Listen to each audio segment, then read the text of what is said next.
اكبر خطأ كنديروه في حق راسنا هو اننا كنقارنوا البدايه ديالنا مع نجاح شخص واصل. اللي خاصنا نعرفه هو هذيك الصوره اللي كتبان لينا ديال داك النجاح وراها تعب وراها شقاء وراها طريق عالم بها غير الله. دوكو حنا فاش كنقارنوا راسنا مع شي واحد اخر ناجح حنا كنبداو نحسوا بنقص في الثقه وكنبداو نمرضوا.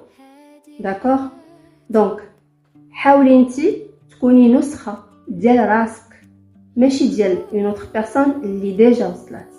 علاش؟ حتى كل واحد فينا عنده طريقه، عنده مساره، عنده ظروفه وعنده حياته. هذه حياتك، صحة تركب.